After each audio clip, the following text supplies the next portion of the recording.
bom dia! Seja bem-vindo a mais um episódio do Conversa Oeste. Eu sou Joana Magda Bosco, jornalista, e estou sempre à frente aqui do Conversa Oeste, nesse podcast exclusivo do Jornal do Oeste, de assuntos variados, que vão desde saúde, segurança, educação, entretenimento, esporte, por aí vai. E hoje nós estamos num lugar aqui bem diferente, que não é o nosso estúdio. Nós estamos aqui na Fonoclínica com a Daline Bortolotto. A Daline é musicoterapeuta e esse vai ser o nosso bate-papo de como que a música, como que a musicoterapia ela é capaz de nos auxiliar, né, nos nossos processos. Seja bem-vinda, Daline. Muito obrigada pelo convite, Joana. É um prazer estar aqui para falar sobre algo que eu acredito que faz muito bem para mim enquanto pessoa e muito bem enquanto profissional. Muito obrigada mesmo por esse espaço para falar sobre música e sobre musicoterapia. Bom, e para a gente conhecer um pouquinho mais sobre a música e a forma como ela se relaciona com a gente, com as nossas emoções, então conta um pouco de como que a música ela é capaz de interferir na gente. Eu vou começar usando um exemplo de um filme que eu assisti esse fim de semana, que em um determinado momento uma adulta ela estava demonstrando uma crise de ansiedade. E a pessoa que entrou, as duas pessoas eram musicistas. A segunda pessoa que entrou no ambiente percebeu que ela estava ouvindo uma música num batimento rítmico muito acelerado. E logo que ela percebeu isso, ela sugeriu para que a pessoa que estava em crise colocasse uma música com um batimento rítmico em 60 BPM, em 60 batidas por minuto.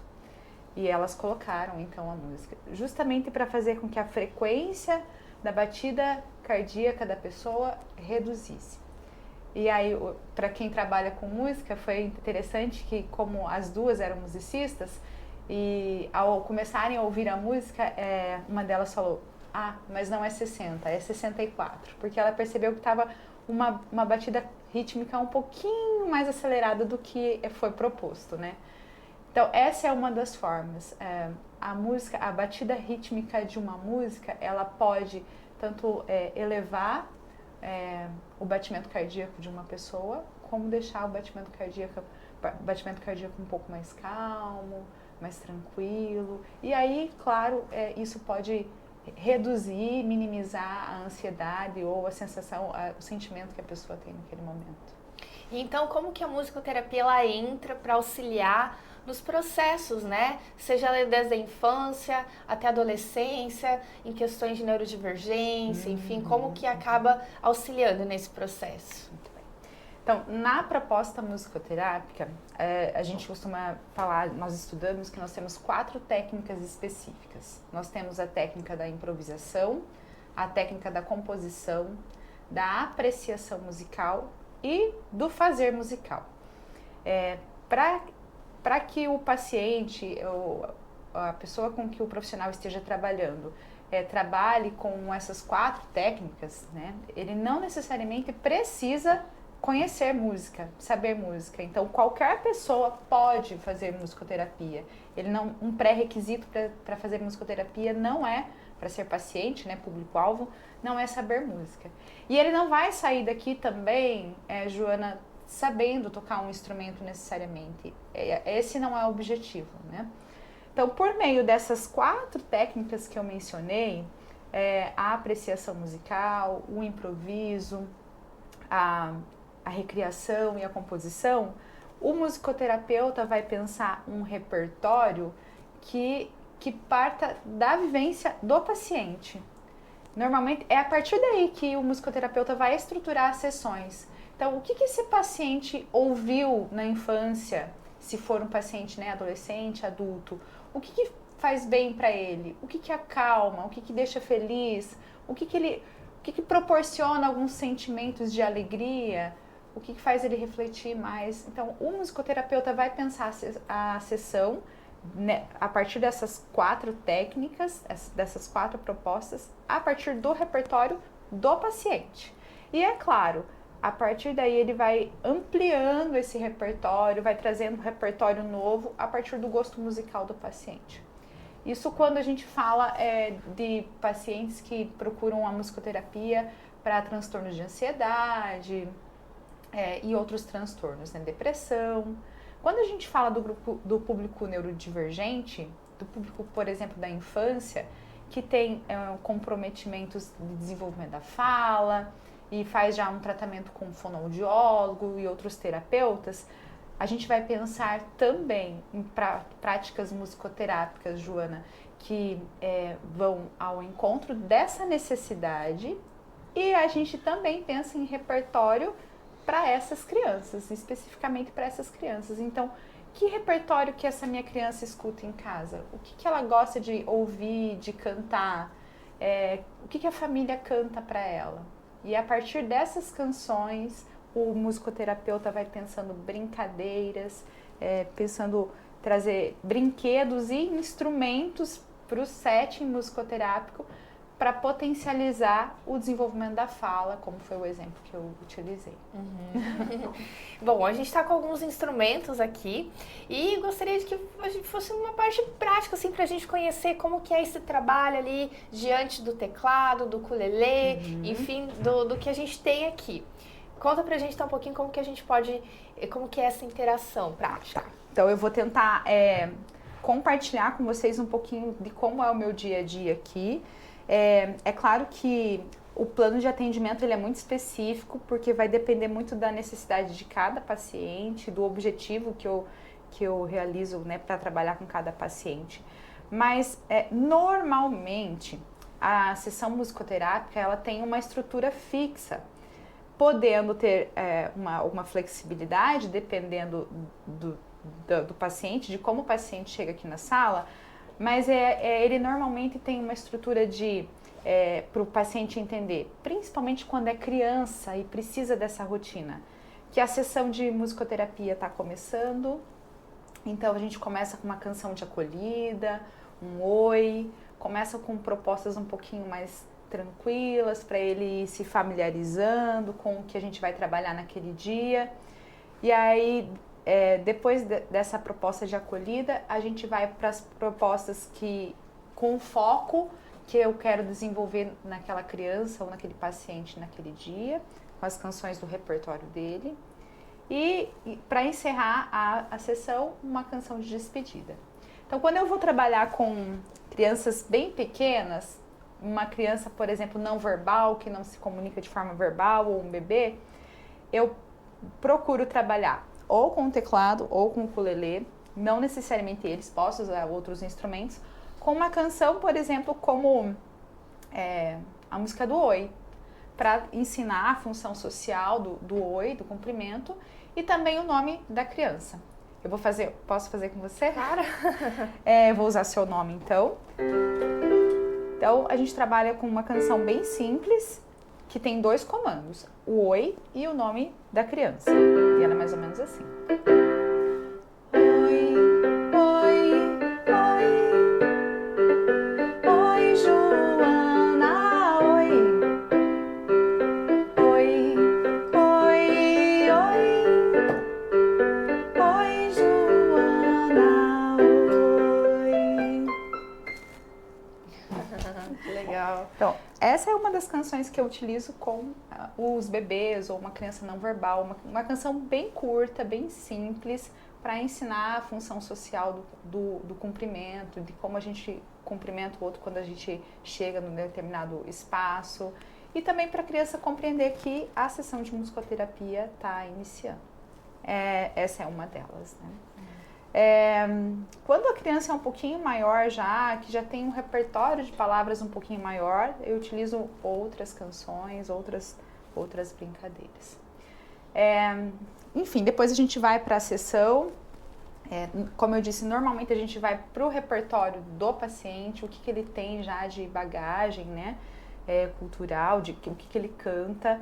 E aí esse repertório dele ou vem para cá, pro teclado, ou a gente canta, ou a gente vai pro tatame, senta, pra gente poder fazer as vivências, as brincadeiras ali. Ao final da sessão, eu faço uma música de volta calma, porque às vezes tem muito movimento, amigos meus costumam brincar assim, deve ser muito gostoso trabalhar com musicoterapia, né? Relaxante, a música calma. Mas tem momentos assim também, Joana, mas a musicoterapia, na verdade, é um fazer musical muito grande. Então, é um senta e levanta nesse tatame aqui ao longo do dia. Agacha, brinca, canta, gira. Tem muito movimento nesse fazer musical. Então, para que a criança ela entenda que chegou o momento de acalmar, porque a gente está terminando a sessão, eu normalmente faço uma canção de volta à calma. Lembra do primeiro exemplo que eu citei hoje do filme, dos batimentos por minuto da música? Então eu utilizo a música no final, no andamento mais lento, para abaixar essa ansiedade da criança, para a gente poder acalmar um pouquinho e sair da sessão mais tranquilo e então ir para continuar a rotina dele, tá? E aí tem um repertório, uma das canções que eu gosto de cantar muito com eles, que é... Deixa eu fazer aqui. O segredo que eu guardo, você pode espiar.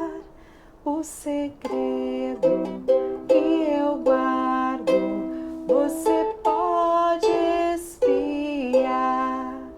Eu cochicho bem baixinho, só você pode escutar, mas promete que não deixa meu segredo voar. Depois que a gente fez uma proposta, cantou a canção algumas vezes, baixou a ansiedade, fez uma volta calma, a gente faz uma canção de despedida para a criança entender que a sessão terminou e aí a gente então vai para casa. Ou enfim, o adolescente, a gente canta a música que ele escolhe. E que música que você escolhe terminar a sessão hoje? Vamos cantar para a gente terminar? E a gente canta a canção e faz a volta para casa. Uma coisa que eu achei bem interessante que você comentou antes, que tem, digamos, 4 pilares que compõem a musicoterapia, né? Que então é o improviso, a composição, e gostaria que comentasse um pouquinho mais desses pilares, porque, por exemplo, eu vou falar o que eu entendi, talvez o pessoal de casa tenha entendido também. Então, eu vou compor para expressar um sentimento que eu tenho, aquela letra vai comunicar alguma coisa, e como que é a percepção e o trabalho em cima daquilo que foi comunicado. Muito legal. A composição acontece principalmente com os adolescentes, né? Eu tenho uma adolescente, por exemplo, que ano passado ela estava no ensino médio se preparando para vestibular. Então estava num momento muito tenso, de muitas cobranças na vida dela. Então as composições dela, aqui, as letras dela, eram basicamente sobre esse universo. Ela vinha e compunha canções sobre esse contexto. Depois que a gente escrevia a letra, que ela escrevia a letra, a gente ia colocar um pouquinho de música naquilo, né? E ela também escolhia um gênero que ela queria para aquela canção. Então ela tem uma determinada música que ela compôs, que ela quis colocar um ritmo de hip hop na música. Então a gente fez a brincadeira da música com o ritmo corporal, trabalhamos um pouquinho de apreciação musical e a gente foi conhecer um pouquinho dos Barbatuques, que é um grande exemplo de um grupo brasileiro que trabalha com música com o corpo. Aí depois a gente foi um pouquinho pro computador, a gente colocou uma batida de hip hop no computador e a gente cantou junto. Então essa composição pode ser de todo o contexto, da letra até a parte musical mesmo. A gente também compôs já canções e veio para o instrumento. Tá, agora a gente tem o texto. Então agora vamos colocar um pouquinho da música, né? E a partir de um outro gênero musical. Essa então é a parte da composição. E ele vai realmente expressar aquilo que ele está sentindo necessidade de compartilhar comigo aqui, né? De expressar. O improviso, que também acontece, que é uma outra técnica da musicoterapia, ele vai fluindo. Então ele não é tão estruturado assim quando a gente vai compor. Mas também é uma forma de expressar o que ele está sentindo, o que ele quer expressar naquele momento. Mas é uma coisa improvisado, né? Ela vai acontecendo, não é tão estruturado. são duas formas de expressar o sentimento, né, as emoções do paciente, uma um pouco mais estruturada e a outra mais improvisada, que podem acontecer aqui no set musicoterápico.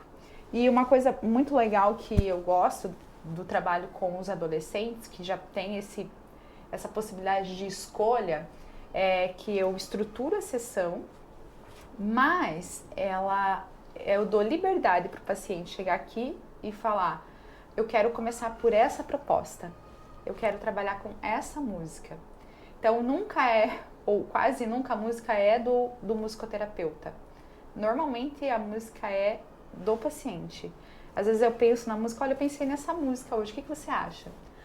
Eu queria trabalhar com... tem uma paciente minha agora que está trabalhando bastante com música de anime, porque é o que ela está assistindo, é o que ela gosta. Então é esse repertório. E aí eu preciso ir pesquisar sobre esse repertório. Eu tenho um outro paciente meu que é música de jogo, porque ele gosta muito de jogar. Então, ele quer aprender a tocar. Não é o objetivo da musicoterapia ensinar instrumento, mas eu vejo com ele qual música do jogo que ele quer e a gente faz algumas práticas a partir daquela música. Então, como eu disse, sempre partindo do repertório do paciente. Imagino também que alguns adolescentes, eles aprendem, têm essa vivência aqui, quando chega em casa, de repente, não, e se eu compor uma música, se eu tentar alguma coisa, né? Deve ter uma experimentação ali também para trazer uma coisa nova para a sessão, né? Tem, e realmente isso acontece, tanto é que essa semana a gente fez uma prática no sábado com um adolescente com músicas de jogos. E aí durante a semana ele me mandou mensagem: prof, a gente pode trabalhar com essa música sábado que vem? Ou seja, ele foi para casa, e eu sei que ele tem teclado em casa, foi brincar com a música do jogo que a gente trabalhou aqui, despertou o interesse de uma outra música e ele já me mandou: eu quero para sábado que vem essa música. Então, realmente, aqui são um tempo determinado de sessão, mas a sessão depois ela continua em casa, né, na vida do paciente. E a ideia é essa, né, que ele consiga levar um pouquinho do que acontece aqui para a vida dele. Para situações que aconteçam fora do set musicoterápico, ele fala: tá, que música que eu posso ouvir agora que vai me acalmar? Que música que eu posso ouvir para tentar me concentrar melhor? Porque nem todo mundo consegue se concentrar ouvindo música, mas algumas pessoas sim, colocam música para poder se concentrar melhor no que está fazendo. E você se conhecer a tal ponto de entender que aquela música vai te fazer bem naquele momento é muito importante. Que aquele gênero musical pode proporcionar uma determinada emoção em você é muito legal. Então, gostaria de saber os benefícios que ela resulta, né? Por exemplo, você já citou o exemplo das crianças que estão em desenvolvimento de fala, que é um estímulo, né, para essa comunicação. Mas também vários outros, como acalmar a questão da ansiedade, auxiliar, né, em relação à depressão, mas poderia citar mais casos? Claro. Uhum. Então, para eu poder citar os benefícios da musicoterapia, eu vou falar um pouquinho sobre a avaliação que o musicoterapeuta faz no setting musicoterápico, para ele poder elaborar o plano de atendimento, tá? Toda vez que a gente recebe um paciente novo, se é uma criança, a gente faz uma anamnese com a família. E se é um adulto, a gente faz uma anamnese, então, com o adulto, né? Logo depois da anamnese, o profissional musicoterapeuta, ele realiza uma avaliação. Ele utiliza uma escala própria da musicoterapia, não existe só uma, existe mais que uma, mas enfim, ele escolhe qual a escala que ele vai utilizar com aquele perfil que ele está atendendo. E aí, a partir daquela escala e da anamnese, ele elabora um plano de atendimento. Verificando qual é a necessidade, então, da família e o que ele verifica como necessidade, por onde ele vai começar para alcançar os objetivos que ele deseja alcançar. Então, eu já falei para ti sobre o desenvolvimento da fala, que é uma dos objetivos que a gente também trabalha aqui, juntamente com o fonoaudiólogo, né, porque é para potencializar o trabalho do fonoaudiólogo, da questão da ansiedade, juntamente com um psicólogo. A gente nunca descarta essa possibilidade do trabalho ele acontecer em conjunto e a importância disso. Outras habilidades que o musicoterapeuta trabalha muito são com habilidades sociais, por exemplo, com o público autista, com crianças com síndrome de Down, com o público neurodivergente, né? Então, propostas em dupla, em trio, em grupo, para a criança aprender a socializar, a esperar a sua vez, a entender a emoção do outro, para trabalhar a raiva, que é um sentimento que todo mundo tem, mas como que eu me comporto? Como que socialmente a gente deve se comportar quando eu sinto raiva, quando eu estou com medo? Então, essas propostas a gente trabalha muito com grupinhos, né, para trabalhar habilidades sociais. Questões acadêmicas, cognitivas, crianças muito pequenas que estão com tempo de atenção, que estão com o tempo de atenção em desenvolvimento, né? Também a música pode trabalhar e ampliar esse tempo de atenção. Então a gente tem recebido muitas crianças com o tempo de atenção bem curtinho, bem pequeno, algumas delas por conta do uso da tela, né, do celular, por conta dos jogos que não estimula tanto quanto deveria o desenvolvimento da habilidade da atenção. E aí a criança vem para o setting e a gente, né, o profissional pensa em propostas que vai fazer com que essa criança amplie, consiga desenvolver essa habilidade de foco, atenção e concentração para ter mais tempo possível concentrado naquela atividade. Uma coisa que eu acho que é bem interessante a gente mencionar também, a gente enfatizou bastante agora em relação às crianças e os adolescentes realizarem, mas também os idosos têm um benefício muito grande, né, em relação com doenças como demência, Alzheimer, Parkinson. Então conta um pouquinho pra gente. Claro, que legal você falar sobre isso. Sim, existem vários estudos, Joana, que eles relatam a importância da música para esse público. Inclusive, eu sempre incentivo pessoas, né, adultos, idosos, a procurarem o coral da igreja ou fazerem atividades para cantar com os amigos, né, para cantarem o repertório da infância, da juventude, para fazer esse resgate de memória. E aí não é a Daline que está falando, são estudos que afirmam que quando a gente escuta canções do nosso repertório, ela faz com que uma região da nossa memória ela é atingida e aí resgata lembranças do passado, né? E também traz a pessoa que está em demência, resgata memórias para que ela esteja num momento mais consciente. Existem exemplos disso em vídeos na internet, né? Dos benefícios da música para essas pessoas E aí uma coisa muito legal, a gente não precisa esperar o diagnóstico aparecer, a demência ou até mesmo o Alzheimer ou até mesmo o Parkinson, para eu trabalhar com a música. É muito importante que esse público dos adultos, dos idosos, pensem na música como algo preventivo, para que ele minimize o máximo possível, mas desse possível diagnóstico, né? Então, não esperar que aconteça para poder procurar a música como uma ferramenta para reduzir, né, as características do diagnóstico, mas pensar a música como uma ferramenta para reduzir a possibilidade de um diagnóstico tão avançado e depois que seja tão mais complexo, né, para ser trabalhado. Acho que é um pouquinho.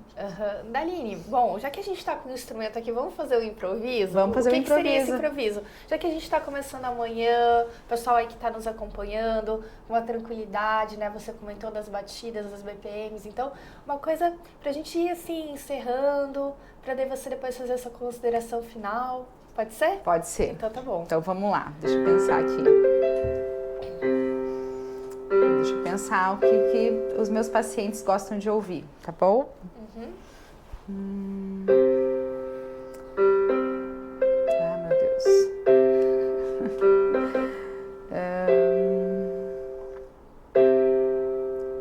Vou pensar nas pacientes que são as próximas, tá? No repertório delas, pode ser? Tá bom. Só vou contextualizar. São duas crianças bem pequenas e vou tocar 2 músicas que são do repertório delas, que elas sempre pedem para encerrar a sessão, tá? Ok. Deixa eu começar com essa, então.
Que eu sinto da florzinha do jardim. Ai, ai de mim, ai, ai, ai, ai de mim. Que saudade que eu sinto da florzinha do jardim. Olha, essa da estrelinha, ela desperta tanta memória afetiva na gente, da infância, né? Como é gostoso. Mas e você que estava nos acompanhando, despertou alguma emoção em você, alguma lembrança, alguma memória? Sim. Tomara que sim. Daline, gostaria então que deixasse suas considerações finais para a gente se encaminhar para o nosso encerramento. Que mensagem gostaria de deixar através das músicas para as pessoas? Tá. A música, ela tá presente no nosso dia a dia, né? Na nossa rotina, nos momentos bons, nos momentos não tão bons. A música acolhe, a música calma. E ela fez isso comigo, eu espero que ela possa fazer isso com todos que estão nos ouvindo, com você, com os meus pacientes, para que ela possa transformar dor em alegria. E eu vou deixar uma tarefinha de casa, então, como boa professora também que sou.